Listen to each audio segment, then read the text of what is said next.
This is Fox 5 News at 6. Local, Las Vegas. This is affecting the lives of our citizens. People are dying. You know, every day that is delayed here, I'm losing a dozen people on the back end are going to die as a result of this. This part of the Strip is completely blocked, by the way. There are dozens and dozens of Metro Police patrol cars.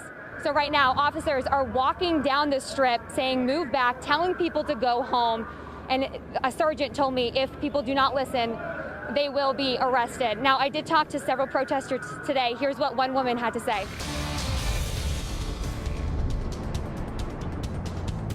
We continue to follow breaking news here on Fox 5 News at 5. Several people taken to the hospital after a shooting in North Las Vegas. Let's send it out to Fox 5's Cynthia Marino, who is live on the scene with the latest there.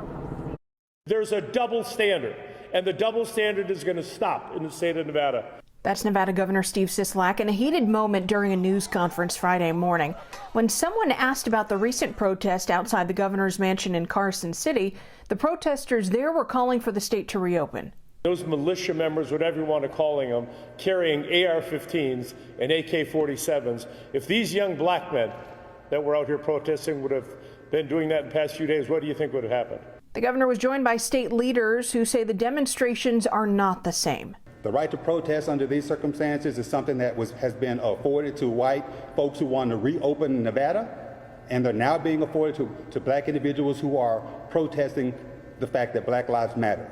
Sisolak highlighted the major crises Nevadans are dealing with right now, all in the time span of 90 days. The global COVID-19 pandemic, the unprecedented economic crisis, and for years, the systemic racism and injustices our black and minority communities face on a daily basis. The most recent protests follow the death of George Floyd in Minneapolis. Sisolak said he's been listening to the black community in our state. As a white man, a privileged white man, I cannot claim to understand what it's like to live in fear of police encounters.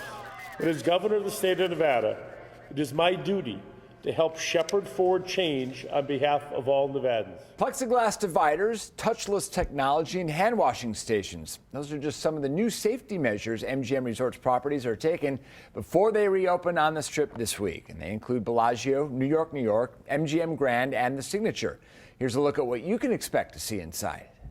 McCarran International hanging up on public payphones for good. Airport officials say the time has come to say goodbye to the old school method to get a hold of someone. Now for the second wave of businesses scheduled to reopen after being shut down from the pandemic, gyms and fitness facilities across the valley are gearing up to open their doors with new plans in place.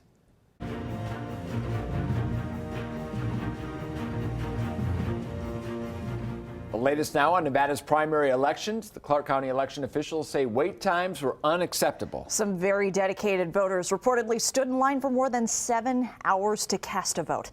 Fox's Cynthia Marino has more on what happened. Most of this year's biggest conventions have been canceled. Now CES is going digital next January. Workers who rely on those shows are already struggling to survive. Fox's Kylie Gaylor talked to the union that represents these workers and live on the Strip. A new resort going up in downtown Las Vegas is opening ahead of schedule. Circa Resort and Casino is the first to be built downtown in 4 decades. Here's what you can expect to see when those doors do open.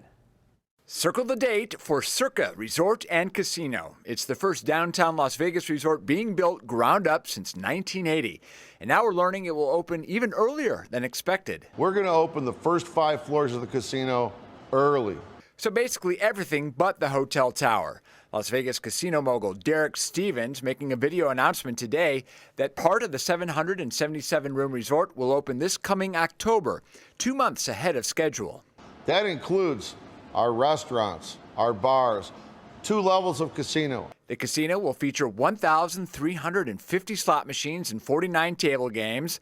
Circle will also have some state-of-the-art amenities, including the world's largest sports book. Our 3-story sports book, our multi-tiered pool outdoor amphitheater, and Garage Mahal. We're going to open those October 28th.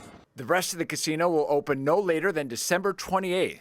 As of now, hotel rooms aren't available just yet. We're told reservations will go live next week.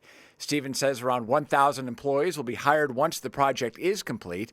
For now, construction is still going on, and there will be a topping out of Circa's hotel tower this Friday. Stevens also owns the D Las Vegas and the Golden Gate Hotel and Casino. According to release, guests looking to visit prior to the tower opening can reserve rooms there and still access Circa's pool in addition to the other public amenities.